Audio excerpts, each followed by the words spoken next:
Bienvenue dans l'instant débat fait croiser sur la télévision Diaspora FM. Vous le savez, entre le ministre de la Justice, garde des Sceaux du Bénin, Joseph Diogbenou, et les acteurs de la justice, c'est l'incompréhension totale. Ils sont divisés sur l'exercice du droit de grève.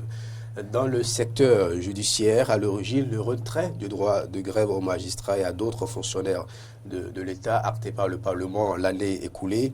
Et vous le savez, depuis le 2 janvier dernier, les organisations syndicales ont lancé des mouvements de grève. L'Union nationale des magistrats du Bénin, l'UNAMAB, enclenche son mouvement à compter de ce lundi 8 janvier 2018 sans service minimum, mais craignant les effets néfastes de ce mouvement général dans le secteur judiciaire du Bénin, le garde des Sceaux a, dans une lettre en date du 5 janvier, instruit les acteurs du secteur à l'effet de procéder dans les juridictions sous l'autorité aux réquisitions nécessaires conformément à la loi. Cependant, les syndicalistes sont déterminés à aller loin. Pour eux, cette mesure est illégale. Ce numéro de fait croisé revient sur ce bras de fer entre le ministre et les acteurs du secteur. En invitant pour vous Delors Faton, il est doctorant en communication. Bonjour. Bonjour, monsieur le journaliste. Merci d'avoir accepté notre invitation. Face à vous, Paulin Vissot, habitué de cette émission, comme vous aussi, les juristes et spécialistes des questions économiques. Bonjour, Paulin Vissot. Bonjour, tranquille. Voilà, ma première question s'adresse à vous. Quelle est l'opportunité de ce mouvement général lancé par les syndicats du secteur judiciaire du Bénin? Évidemment, pour moi, ce mouvement, il est inopportun. C'est de la pagaille générale. Et si j'ai un seul conseil à donner au gouvernement, c'est de prendre cette disposition. Parce que nous voici dans un pays où le gouvernement légitime parce que le président qui l'a formé a été élu régulièrement, il a formé le gouvernement. Voici que nous, au Bénin, nous empêchons le gouvernement régulièrement installé d'agir. Nous voulons également nous substituer au Parlement. Un Parlement où des députés ont été élus régulièrement, également installés, et ont des prérogatives suivant la Constitution. Mais depuis quelque temps, chacun est devenu spécialiste du droit et on veut faire à la place du gouvernement ce qu'il est légitimement fondé à faire. Nous voulons faire à la place du Parlement ce que le Parlement est légitimement fondé à faire. Donc pour moi, cette grève-là, c'est de la pagaille.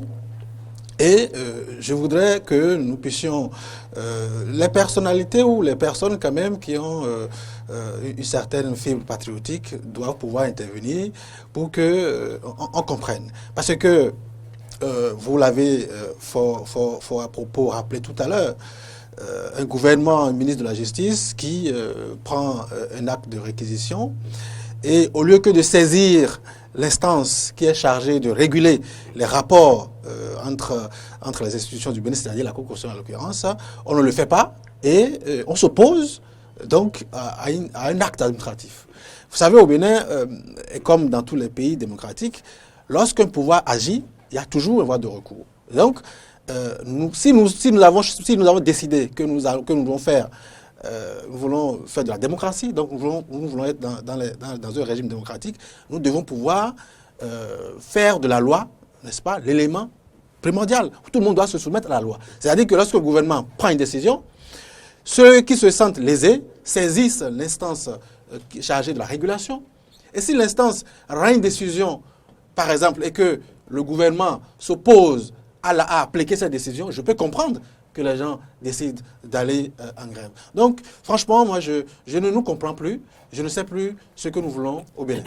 Delors Faton, le droit de grève est quand même bien institué par la loi fondamentale du Bénin et appuyé également par l'Organisation internationale du travail. Paul Vissot estime que c'est une pagaille que les syndicalistes organisent en décidant d'aller en grève.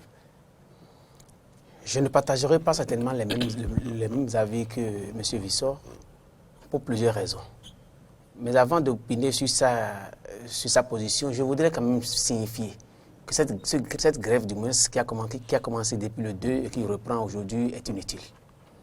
On pouvait éviter d'arriver à ce stade.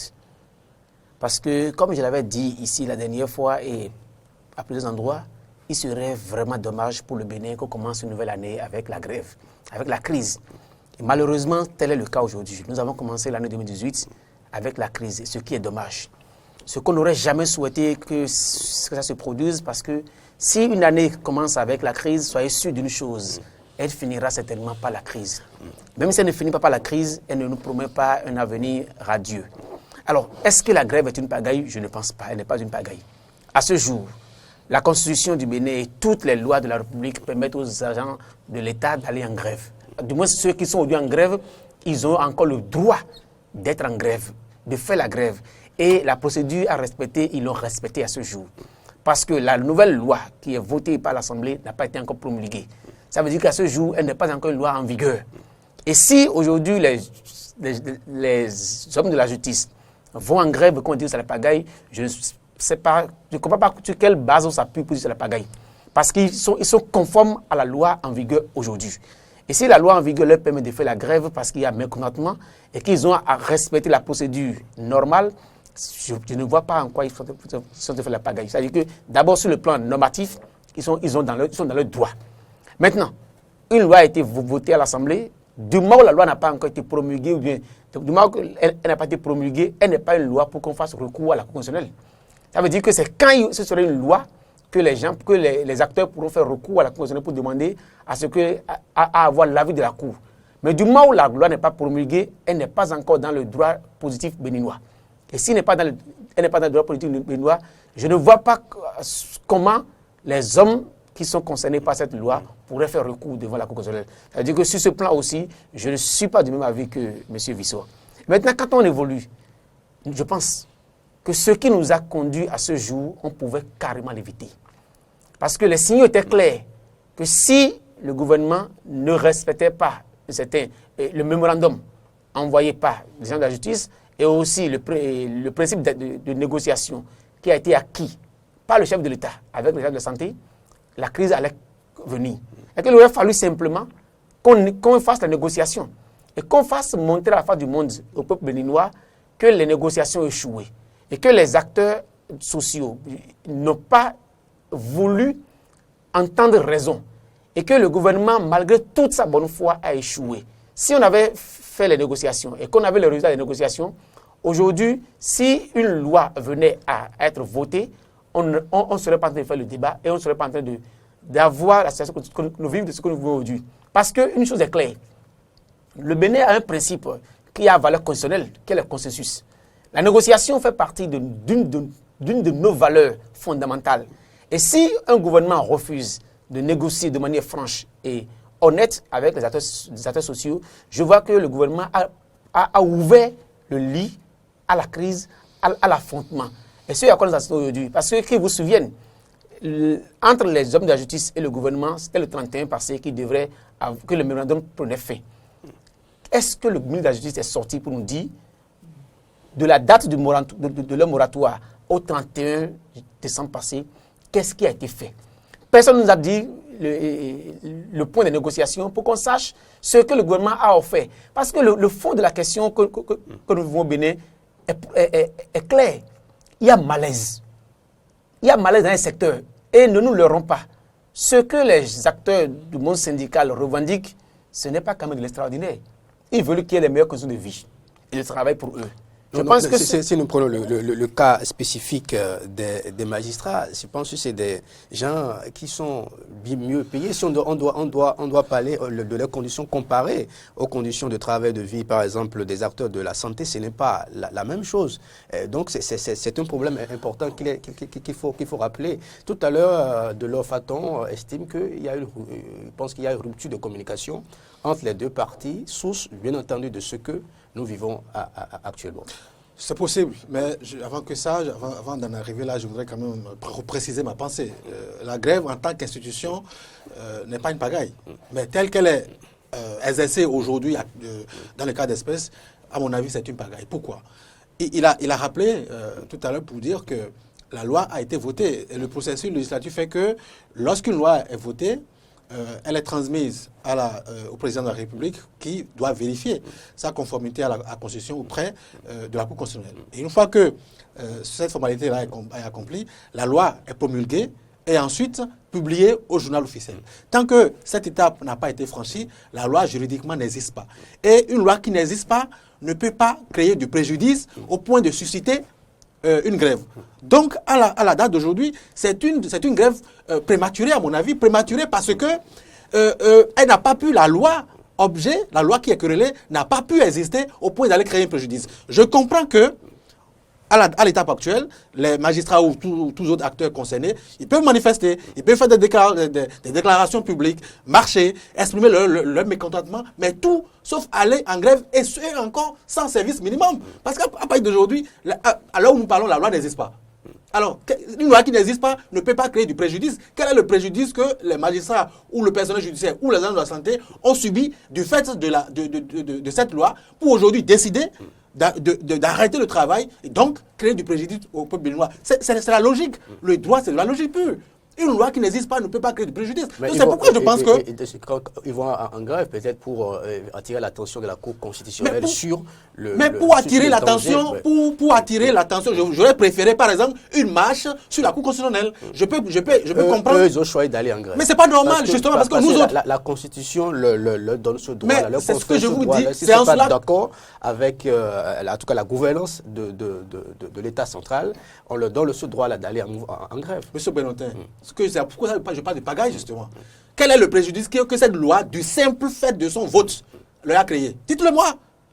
Est-ce que vous avez une idée? Vous avez une idée du nombre de personnes touchées par une grève? Les magistrats au Bénin, ils sont environ 150. Ajoutés au personnel judiciaire, environ 200 ou 300. Donc, on va dire grosso modo 500 personnes. Vous avez une idée du nombre de personnes touchées par une grève dans le secteur judiciaire? Mais soyons sérieux dans ce pays. Soyons sérieux. On ne peut pas empêcher un gouvernement d'agir. La vocation, il faut que les gens comprennent. La vocation d'un gouvernement, ce n'est pas de prendre des décisions idéales. Une décision idéale, c'est une décision qui ne fait mal à personne. Mais plutôt de prendre des décisions, de prendre les décisions les moins mauvaises. C'est-à-dire les décisions qui font mal à quelques individus, mais qui protègent l'intérêt général. Je viens de vous démontrer que les magistrats, monsieur Adjaka l'a dit hier, sur une chaîne hier, ils sont 150 au Bénin environ. Plus le personnel, environ 200 ou 300, maximum 500. Mais lorsqu'ils vont en grève, vous avez une idée du nombre de personnes dans nos prisons qui doivent pouvoir être libérées. Le nombre de personnes qui sont dans nos commissariats, qu'on aurait pu libérer, que le procureur aurait pu libérer parce qu'il estime que l'inflation n'est pas constituée. Mais parce qu'il y a grève, on est obligé d'aller déposer à la prison civile. Vous avez idée du nombre de personnes qui doivent légaliser des documents, obtenus du casier judiciaire, mais qui se trouvent du coup bloqués, passent par une grève. C'est ce que je dis. Moi, je comprendrais le bien fondé de cette grève si, par exemple, la loi est votée, elle suit son processus normal, et que finalement la Cour constitutionnelle dit que cette loi n'est pas conforme à la Constitution, et que le gouvernement s'entête à l'appliquer. Je peux comprendre que la grève puisse être appliquée en ce moment parce que dans tout temps et dans les pays normaux, je pense que le Bénin est un pays normal, la grève est le dernier recours. Mais si la grève devient une gâchette facile et elle amène à moins de virgule, on appuie sur la grève, ça n'est pas sérieux. Un groupuscule de 500 personnes ne peut pas prendre tout un pays en otage. Soyons sérieux. C'est ce que c'est un cri de cœur. Vous n'avez pas idée de l'impact de la grève. C'est de ça qu'il s'agit. Je ne dis pas qu'on ne doit pas exercer la grève. Le droit, c'est un droit, je suis d'accord. Mais je dis, vous ne pouvez pas exercer, vous ne pouvez pas aller à l'extrême. Parce que la grève, il y a l'extrême là. Pour exprimer son mécontentement, il y a plusieurs manières. Marche, déclaration publique, machin de communiquer. C'est possible. Mais vous ne pouvez pas aller à l'extrême tout de suite. Tout de suite à l'extrême. La dernière fois, il a rappelé la grève des agents de la santé. Tout le monde est d'accord. Le gouvernement, en retirant le droit c'est pas le gouvernement. Le Parlement, c'est pas le gouvernement. Le Parlement, en votant cette loi, également, est allé à l'extrême. Mais est-ce que ce n'est pas le droit d'une assemblée régulièrement constituée de voter des lois? Et c'est aussi le droit des magistrats d'aller en grève s'ils ne sont pas d'accord. Attendez. Le problème est le suivant. Si l'assemblée vote une loi, d'accord, à l'étape actuelle, ni vous, ni les magistrats, personne d'entre nous n'est compétent pour dire que cette loi est légale ou non. Seule la Constitution peut dire que cette loi est légale ou n'est pas légale. Donc, là où nous sommes, cette loi, personne ne peut dire qu'elle est illégale. C'est là qu'ils ont fait le job, l'Assemblée nationale. Maintenant, si la Cour, qui est l'instance de régulation des institutions, déclare in fine que la loi est illégale, on peut comprendre que les gens aillent en grève. Mais ça veut dire que les magistrats se substituent alors à la Cour constitutionnelle. C'est ce que ça veut dire. Parce que c'est eux qui décident maintenant que telle loi est illégale ou ne l'est pas. Je voudrais réagir parce que la situation que nous vivons actuellement est une situation de crise et elle est dommageable pour le peuple. Elle n'est pas du tout bonne pour le Bénin parce que nous savons que le Bénin vit de manière... Et notre économie est purement fiscale. Et qu'on le veuille ou pas, si la justice est paralysée, les finances aussi ont des problèmes. Parce que les affaires ne marchent plus dans le pays. Alors que nous savons que nous avons besoin de mobiliser beaucoup plus de ressources cette année pour pouvoir réaliser le PRG tel que décliné pour l'année 2018. Alors si la justice va en grève, c'est que ça ne va pas. Mais pourquoi nous sommes arrivés à cette extrémité? C'est parce que les autres aussi sont allés à l'extrémité. Qu'ils vous souviennent, les autres, c'est qui? C'est le Parlement. Parce que nous ne leur pas. Quoi? Pour voter une loi, toutes les fois qu'il faut voter une loi, il y a des négociations qui se font d'abord en coulisses. Le plus souvent, pour voter les lois, les commissions appellent les acteurs concernés. C'est pas légal, c'est pas obligatoire. Quelquefois, les commissions appellent les acteurs concernés. Vous auriez aimé que cela Cette loi a été votée d'une manière extraordinaire. Personne n'avait même vent de ce qui allait se passer. Alors qu'on sait que les lois ne se votent pas en catimini. Mais cette loi a été pratiquement votée en catimini.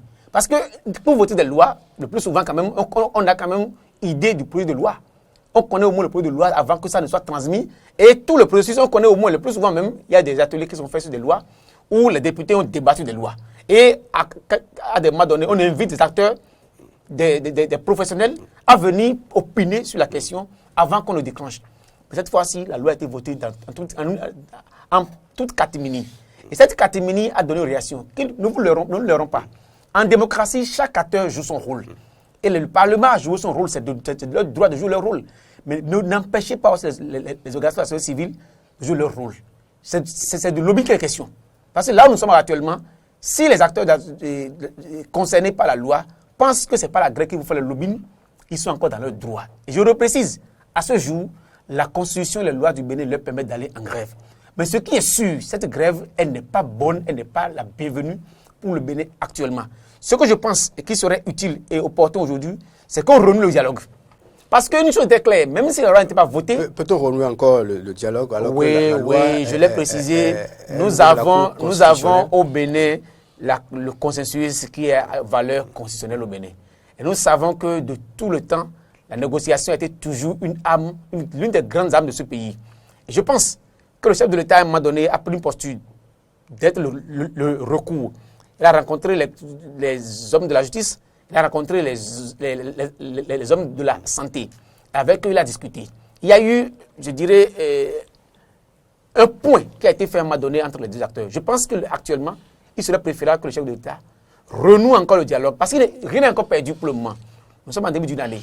On peut tout faire pour que la tension baisse. Parce que nous ne nous leurrons pas, ce n'est pas seulement ces acteurs. Vous avez suivi que tous les centrales syndicales sont en train de se mobiliser. Que ce soit au niveau supérieur, que ce soit dans l'enseignement, tous les centrales syndicales sont en train de se mobiliser et en train de vouloir donner une réponse. Si éventuellement on ne désaborde pas la crise dans laquelle nous sommes en train de partir, je pense qu'elle sera généralisée. Et si elle est généralisée, ce n'est pas vous, ce n'est pas moi, ce n'est pas le chef d'État, c'est tout le Bénin qui va en souffrir. Et si le Bénin en souffre, ce ne serait pas bon pour le chef de l'État qui est élu pour réaliser un mandat. Ce n'est pas bon pour chaque acteur du système. Alors je pense qu'actuellement, le mieux à faire, ce n'est pas de qualifier la grève de pagaille. Le mieux à faire, c'est de baisser la tension. Le mieux à faire aujourd'hui, c'est de demander à ce que les acteurs puissent se retrouver pour trouver un point d'entente. Le mieux à faire, c'est de souhaiter que la Cour constitutionnelle trouve le juste milieu pour que la tension ne monte pas d'un cran. Parce que si la Cour constitutionnelle, parce que je ne suis pas de la Cour, je ne suis pas, ils sont des sages, c'est ça qu'ils ont toujours joué leur rôle de sage dans ce pays, qu'ils arrivent à trouver le juste milieu pour que la situation n'envenime pas et que les jours à venir. Et que d'ici quelques jours, peut-être une semaine, qu'on puisse quand même sentir que la tension a baissé de cran. C'est ce qu'on aurait souhaité. Mais je n'ai pas voulu que sur des plateaux, que nous disions que c'est la pagaille. Parce que si nous envenimons la situation, ils vont se dire que il y a c'est comme si on les traite d'apatrides. Ils sont après tout des patriotes. Qu'on le veuille ou pas, toutes les grèves qu'ils ont faites par le passé, si le chef de l'État a négocié avec eux, a échangé avec ces divulgateurs et a dit nous vous donnons un délai pour pouvoir nous entendre et qu'on aura des négociations, personne n'a suivi les négociations. Personne n'a eu le point ce jour. Et même si la loi n'était pas votée à l'Assemblée, soyez sûr, les magistrats ou bien les gens de la justice iraient en grève. Parce qu'ils avaient donné un moratoire qui finirait le 31. Et ils disaient que si après, c'était clair, après le 31, s'ils n'ont pas gain de cause, ils vont déclencher un mouvement de grève illimité. Il avait déjà dit. C'est que le vote de la loi n'est qu'un épiphénomène. Ah non, le motif de la grève, Non, c'est ça. je Le dis- motif de la grève, Oui, actuellement, c'est ça. C'est devenu aujourd'hui un motif. Mais si cette loi n'était pas votée, tel que le mémorandum était formulé, il devrait entrer en grève. Je l'ai évoqué tout à l'heure, Delo Faton. Les magistrats, c'est quand même des fonctionnaires. Le nom des corps les mieux payés de la fonction. Quand je prends un magistrat, c'est vrai. Quand je prends un magistrat, je prends un agent de la santé. Faites la comparaison. Ce n'est pas la comparaison. Je prends juste un aspect de leur revendication. Ils ont dit qu'il y a les frais de justice qui doivent être rétrocédés. Et que depuis des années, les frais de justice ne doivent pas rétrocédés. Alors que c'est la loi qui le dit. Même si ils ont des avantages, même s'ils sont mieux payés, et qu'il y a d'autres avantages qui leur sont dus, qu'on ne leur paye pas, il y a problème. C'est-à-dire qu'au moins ce qu'ils disent, c'est la loi, ça fait partie de leurs prérogatives. On leur accorde ces prérogatives. Mais aujourd'hui, ils disent que depuis des années, les frais de justice ne leur sont pas rétrocédés. C'est-à-dire qu'ils sont toujours dans leurs droits. Même s'ils sont mieux payés, et qu'à côté, parce que le législateur qui a dit qu'on doit leur rétrocéder les frais de justice et qu'il a donné des avantages, c'est que malgré ces avantages, ces frais de justice rétrocédés viennent encore conforter leur position. Personne n'est jamais satisfait. Et du moment où c'est déjà ce qu'on leur a accordé et dont ils ne bénéficient pas aujourd'hui, je pense qu'ils sont dans une logique donnée. Mais je dis et je reprécise, la grève, elle est inutile, mais elle n'est pas une pagaille. Je voudrais rappeler une ou deux choses. La première, c'est que pour voter une loi dans un état de droit, il y a deux institutions qui ont l'initiative. Il y a évidemment le Parlement. Lorsque c'est le Parlement qui prend l'initiative, on parle de proposition de loi. Lorsque c'est le gouvernement, on parle de projet de loi. Et lorsque c'est le gouvernement qui a l'initiative, donc son projet, il le soumet à la Cour constitutionnelle qui donne son avis. Nulle part dans l'architecture juridique au Bénin, il n'est dit qu'avant de voter une loi, il faut aller faire un dialogue, il faut aller faire une explication ici. Nulle part ce n'est écrit. Le reste, ce sont des questions. C'est lorsque les députés eux-mêmes sont en difficulté, ne comprennent pas la loi, qu'ils font appel, n'est-ce pas, à des experts qui viennent leur expliquer le fond de la loi. Je voudrais aussi rappeler qu'au Bénin, nous avons environ 850 syndicats. Dans la préparation de cette association, je me suis renseigné, je me suis documenté un peu. Nous avons environ 850 syndicats. Dans le secteur santé seul, vous avez 43 syndicats. Vous pensez qu'un gouvernement qui n'a que 5 ans à agir va passer tout son temps à discuter avec 43 syndicats? Non, je ratifie. Il y a les centrales. Non. Le gouvernement ne discute qu'avec les centrales. Non, attendez. Justement, les syndicats ont des intérêts contradictoires, justement. Vous les verrez, il y a par le passé. Et lorsque dans un secteur, il y a un syndicat qui est peut-être un peu trop exigeant, il y a le gouvernement qui suscite parfois la création de nos syndicats. Donc vous avez dans le même secteur deux syndicats qui se contredisent. Donc ça c'est le passé. Mais aujourd'hui, les 10 dernières années, justement. Pas sous ce système-là. Je vous parle des faits aujourd'hui. Je vous ai dit que dans le secteur santé aujourd'hui, 43 syndicats. Et ils ont des intérêts parfois antagonistes. Alors, un gouvernement qui a 5 ans va passer son temps à discuter avec des syndicats, c'est là la réalité des faits. Ce que je voudrais dire, moi je voudrais m'en tenir au motif de la grève déclenchée par les magistrats et les agents du secteur justice. Le motif aujourd'hui, ce n'est pas autre chose que la loi qui leur a retiré la grève. Ce n'est pas les conditions de travail. Le motif est clair. Le Parlement a voté une loi. Et donc, ils estiment que c'est un affront. Ils disent jusqu'à... Ils parlent la provocation. Ils disent de provocation. En quoi c'est une provocation? Lorsque l'institution, qui est légalement fondée, pose un acte, et que vous avez une autre institution qui peut viser l'acte posé par l'institution, vous parlez de provocation, saisissez l'institution. Si l'institution donne une position légale et que le gouvernement se refuse de la suivre, je peux comprendre que vous alliez à la grève qui est l'âme extrême. À moins de gestes, à moins de virgule, on ne peut pas aller à l'âme. Ce que vous dites est à l'âme extrême. extraordinaire. Je dis la grève, c'est l'âme, c'est le dernier recours. Mais quand la loi sera votée, quand la loi sera promulguée, ils pourront aller en grève. Oui, mais justement, là, ça veut dire que permettez-leur de faire, le lobbying nécessaire. Oui, le lobbying, d'accord. Le lobbying, parce que si la loi est votée, il n'y a plus de grève. Oui. Alors, s'ils peuvent faire le lobbying nécessaire pour pouvoir aboutir à la non-promulgation de la loi, tant mieux pour eux. Non. Je dis, si la loi est votée, ma logique est claire. Si la loi est votée et que la Cour constitutionnelle dit que cette loi n'est pas conforme à la Constitution et que le gouvernement s'entête à l'appliquer, mais le gouvernement ne ferait jamais ça. Oui, mais c'est ce que nous disons. Vous ne pouvez pas aller à l'extrême. La grève, c'est l'extrême. Et si la Cour valide et dit que c'est conforme à la conjecture, attendons ça. Moi, je suis juriste. Je ne peux pas dire ici. Attendons que nous soyons devant la situation et que le gouvernement décide. Parce que c'est l'illégalité qui appelle l'illégalité. Si aujourd'hui, le gouvernement s'entête à appliquer une loi illégale, d'accord, je peux comprendre, que après que l'institution prévue par la loi a déclaré l'acte là illégal, d'accord, il suffit pas que les acteurs concernés restent dans leur coin et décident que c'est légal. C'est l'institution un autre élément qui dit que c'est légal. Donc il faut qu'on soit. En somme, moi ma position est très claire. Si nous disons que nous sommes en démocratie, nous devons faire les choses suivant la loi.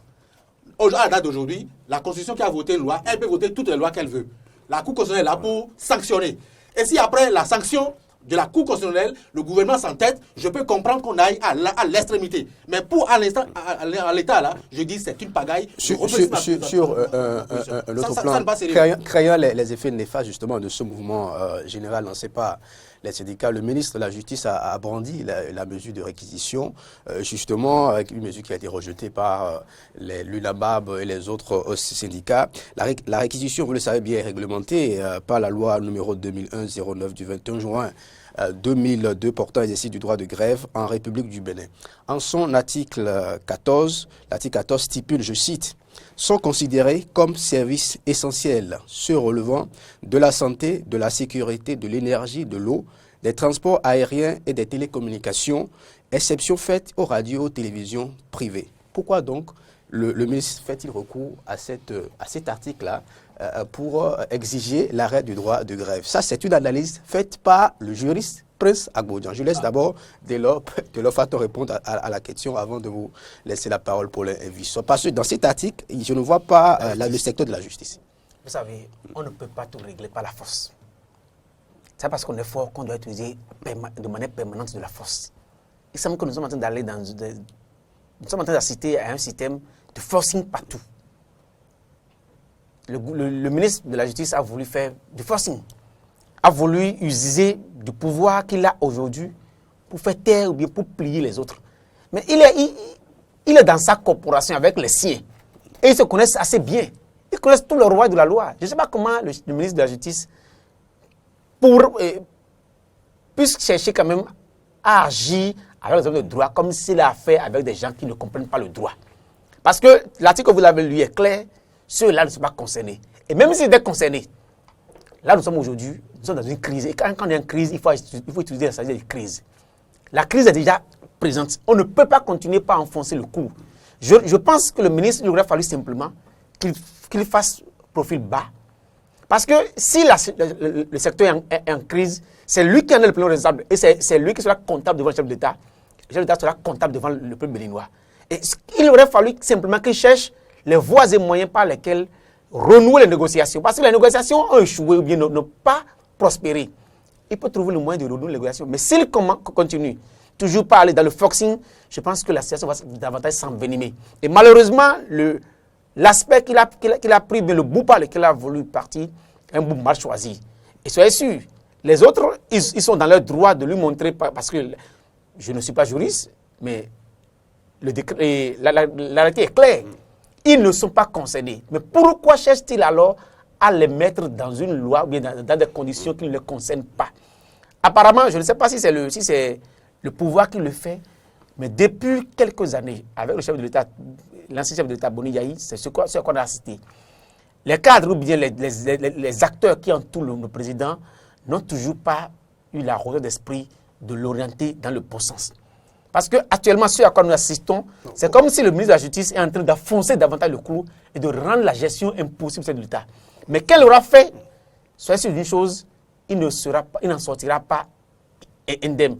Parce que c'est lui qui va en endosser les responsabilités et ce sera dommage pour lui, pour sa carrière et même pour le mandat en cours. Ce que je pense qui est normal est que le ministre de la Justice actuellement cherche les voies et moyens parce qu'on connaît les acteurs en face. On connaît le monde de la justice, ils n'ont que 3 syndicats. Pourquoi pas renouer les négociations avec eux? Les rencontrer, même s'ils ne veulent pas, il y a quand même dans le pays des gens à même, nous avons quand même des personnalités d'une trempe donnée qui pourront quand même les faire venir à la table de négociation, qu'on négocie avec eux. Mais qu'on ne continue pas par le forcing. Le forcing ne nous conduira nulle part. Parce que jusqu'à preuve du contraire, la grève ne leur est pas encore, le droit de la grève ne leur est pas encore arraché. Et du moment où ne leur est pas encore arraché, ils ont une arme fatale qu'ils peuvent toujours utiliser. Et malheureusement, le recours à la loi que le ministre de la Justice a voulu faire n'a pas prospéré. Votre avis, Paul Vissot, sur le contenu de la loi sur la réquisition? En toute chose, l'autorité, force doit rester à l'autorité de l'État.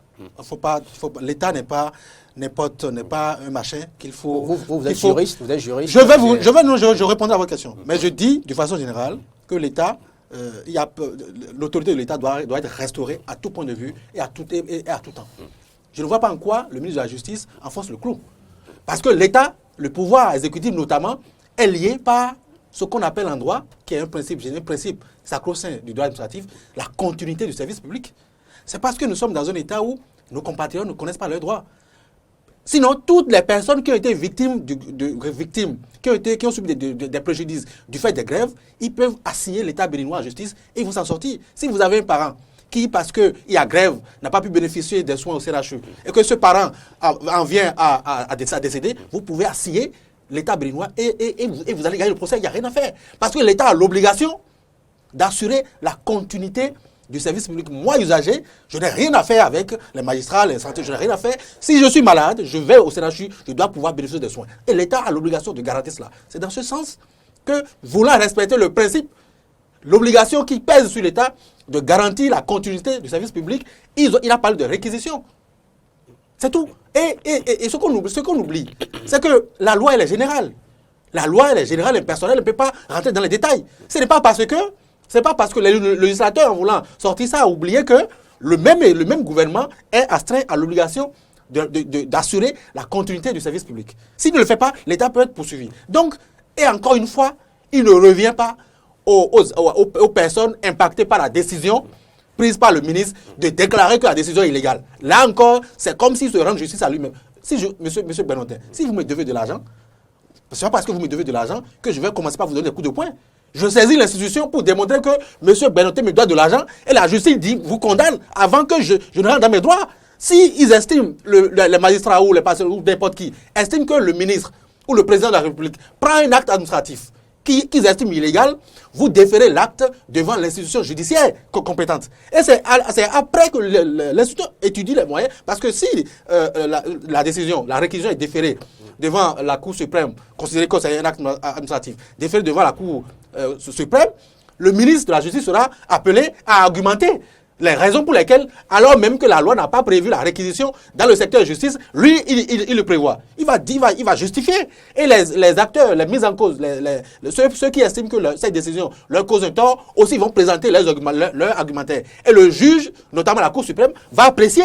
Et si la Cour suprême apprécie les deux arguments en face et dit, monsieur le ministre, vous avez tort, là, on comprendrait qu'on peut y aller à l'extrême. C'est comme si ce qu'on fait là, c'est comme si on empêche le gouvernement d'agir. Le gouvernement n'est pas dit que le gouvernement ne prendra que des décisions idéales, c'est-à-dire des décisions qui ne font mal à personne. Mais lorsque vous estimez que la décision, un acte du gouvernement vous pose problème, vous amenez l'acte devant l'institution compétente pour apprécier. Ce n'est pas à vous de déclarer de rester dans votre... Parce que vous connaissez le droit, rester dans votre coin écrit à l'autorité qu'il a pris une décision illégale. Ça ne se fait pas. On connaît la position des syndicats du secteur judiciaire du Bénin. On va écouter le ministre Joseph Djogbenou qui revient sur la pertinence du retrait du droit de grève aux magistrats, aux acteurs de la santé et les acteurs de l'administration pénitentiaire et pénitentiaire notamment et paramilitaire. C'est à l'occasion de ce point de presse que le gouvernement organise à l'issue du Conseil des ministres. On va l'écouter.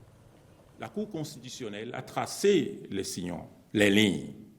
Vous vous rappelez qu'elle a rendu une décision le 30 septembre 2011, la Cour constitutionnelle, à la suite de l'adoption par l'Assemblée nationale de la loi portant règles générales applicables au personnel militaire des forces de sécurité publique et assimilés en République du Bénin, adoptée le 28 septembre 2011. La Cour constitutionnelle en 2011 dit que par le pouvoir législatif, donc l'Assemblée nationale, l'État peut interdire le droit de grève à des secteurs déterminés en mettant dans la balance les intérêts professionnels. Si nous sommes au niveau du secteur de la justice 1000 agents, et l'intérêt général, avec les 10 millions de Béninois qui ont le droit à la justice, la Cour constitutionnelle demande à l'État de mettre en balance ces deux intérêts et de choisir. C'est ce que, évidemment, les députés ont dû faire. Le gouvernement a pris acte de cette décision. Et le gouvernement attend les délibérations de la Cour constitutionnelle à ce sujet. Il faut aux journalistes restituer les faits et faire appel à l'histoire telle qu'elle est. Puisque vous n'avez sans doute pas oublié que, au moment où le débat a été fait, l'Assemblée nationale n'avait pas adopté le texte en ce qui concerne les magistrats. La délibération a été empêchée à l'Assemblée nationale avec la contribution de nous tous, pour des raisons diverses, auxquelles il ne faut pas renoncer. Mais il n'est pas juste de dire que nous avons fait des commentaires dans le sens d'appeler la Cour constitutionnelle à ne pas accorder, à ne pas aller dans le sens des délibérations qui n'ont pas eu lieu alors à l'Assemblée nationale. Si on considère que la justice est un pouvoir, peut-on imaginer qu'à un moment donné, un pouvoir ne puisse être exercé? Oui, la Constitution a imaginé certains cas. Le cas où le président de la République, dans certaines situations, peut évidemment suspendre l'exercice de son pouvoir. Et la Constitution a qualifié cela de vacance de pouvoir. Est-ce que la Constitution a prévu la vacance du pouvoir judiciaire? Et donc c'est dans la Constitution, c'est consubstantiel à la Constitution que la justice, en tant que pouvoir, ne puisse arrêter son cours. Un pouvoir s'exerce. Et donc, la décision n'est pas incompatible à la nature même du pouvoir judiciaire. Voilà, à l'instant, le ministre Joseph Diogbenou Delors Faton, vous l'avez écouté, notre Constitution a bien prévu la vacance de certains pouvoirs, mais lorsqu'on considère le pouvoir judiciaire, à aucun moment elle n'a parlé de vacance de pouvoir judiciaire. Actuellement, on assiste, à compter de ce jour, à une vacance du pouvoir judiciaire parce que la grève lancée est illimitée, notamment celle lancée par l'UNAMAB. J'aurais voulu que le ministre Diogbenou se retrouve encore en 2011, 2012, 2013, 2014 et qu'il ait cet argumentaire, ça m'aurait rendu, j'en serais fier.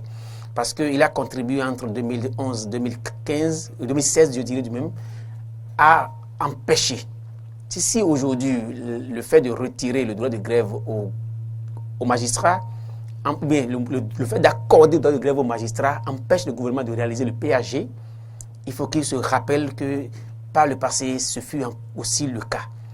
Que par le mouvement, les mouvements auxquels il a participé, de grève auxquels il a participé, entre 2011 et 2016, il a contribué aussi à l'échec du gouvernement de l'ancien président Boni Yayi.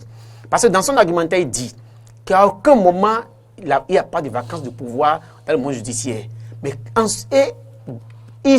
ce temps, quand la loi était même encore en commission, n'était même pas encore votée, il a contribué vivement à ce qu'on ne vote même pas cette loi. Aujourd'hui, on n'a même pas su quand les travaux de commission ont eu lieu pour donner la chance aux nouveaux acteurs de pouvoir contester, de pouvoir empêcher le vote de cette loi. La loi a été votée, la commission a travaillé en catimini et la loi a été votée en catimini. Et aujourd'hui, il nous donne un argumentaire. Vous étiez au Parlement. Mais personne, écoutez, le Parlement n'est pas un couvent quand même. Le Parlement béninois n'est pas un couvent. Ce n'est pas le Parlement, tout le monde le sait. Il faut voter au marché Tokpa, c'est pour ça. Non mais, écoutez, nous avons le Parlement, l'Assemblée nationale a une radio. Il y a des journalistes parlementaires au Bénin. Il y a des télévisions qui sont au Parlement. Tout ce qui se passe au Parlement, on a quand même le point dans la presse. Et en tout cas, dans les médias, on a le point. Mais personne n'a eu le point. Et tout le monde est surpris de cette loi. Si par le passé, il n'y a pas de vacances et que le droit de grève était accordé, je pense que le législateur devrait, depuis 1990, soustraire ce droit de grève aux agents de la justice. Si aujourd'hui, il dit qu'il n'y a pas de vacances dans ce secteur, est-ce qu'il va me dire que la santé aussi est un pouvoir? On y reviendra. À votre avis? Non, je pense que les gens font un faux procès à M. Diogbenou. En 2011, M. Diogbenou, homme politique, il était dans ses logiques d'homme politique, voulant conquérir le pouvoir éventuellement. Donc, mais c'est... Non. Il faut permettre que je finisse mon argumentaire. Actuellement, M. Diogbenou est ministre de la Justice. Donc, astreint à l'obligation d'assurer le service public. Donc, il ne peut plus tenir le même langage que celui de l'acteur de la société civile ou bien de l'homme politique aspirant au pouvoir. Maintenant, je vous dis, le droit administratif, ce n'est pas une invention de la part du Bénin. C'est un droit français qu'on a copié. Ça se trouve sur le net. À la fin de cette émission, vous pouvez lancer. On reviendra faire le débat pour savoir ce qu'est le principe de la continuité du pouvoir du service public. Aujourd'hui, le gouvernement est astreint à ce service. Et à tout point de vue, le gouvernement doit prendre toutes les dispositions pour assurer ce service-là. C'est pourquoi tous les actes qu'il prend, tout à l'heure, il a utilisé une notion, la notion de l'intérêt général. C'est de ça qu'il s'agit. J'ai dit à l'entame de mes propos tout à l'heure que la vocation d'un gouvernement, ce n'est pas de prendre des décisions idéales. La décision idéale, c'est des décisions qui ne font mal à personne, ça protège les intérêts de tout le monde. Mais c'est rare dans un pays sous-développé, ex-colonie de la France, que le gouvernement puisse prendre une décision idéale. Forcément, des groupes, des individus seront touchés. Mais lorsque vous mettez, comme il a dit, l'intérêt général dans une balance et vous voyez celui les intérêts professionnels, vous n'avez pas le choix que d'opter, de tenter de protéger l'intérêt général. Maintenant, si dans vos actes, le corps qui est visé estime que vous avez posé des actes illégaux, il ne lui revient pas de déclarer que l'acte est illégal. Il saisit l'institution qui est chargée de la régulation du fonctionnement des institutions de la République. Et lorsque l'institution rend une décision pour aller dans le sens du gouvernement ou aller contre, le corps visé avisera en ce moment. Mais dès qu'on prend un acte, on dit il prend une réquisition, c'est illégal, la loi n'a pas prévu, on va en grève. Les magistrats sont maintenant juges. Les magistrats, dans le cas du litige en cours, ils ne sont pas juges, ils sont partis au litige. À partir de ce moment-là, ils doivent faire recours à un tiers, c'est-à-dire la Cour suprême ou la Cour constitutionnelle suivant l'acte qu'il veut corréler. Et ce n'est qu'après la décision de l'institution qu'on peut estimer qui peut faire usage à l'arme extrême qu'est la grève.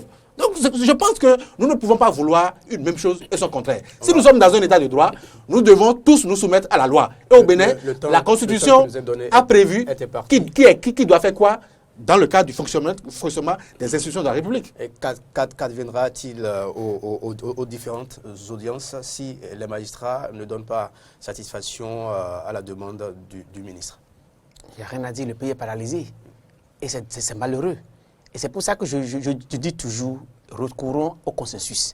Mais permettez-moi de dire une chose à mon vis-à-vis, M. Vissor. En 30 secondes. M. Vissor, nous sommes des jeunes. On ne peut pas sacrifier tout le temps l'intérêt du pays pour des intérêts partisans ou bien politiques. Et ce que M. Diogbenou a fait entre 2011, 2006, 2016, c'est malheureusement ce qu'il a fait. Et vous l'avez bien justifié tout à l'heure. Vous avez dit qu'il était un acteur politique. L'acteur politique ne sacrifie pas l'intérêt général. Il faut qu'on commence par faire la politique autrement au Bénin. Et malheureusement, je vous vois dans la même logique que ces acteurs. La politique se fera autrement au Bénin.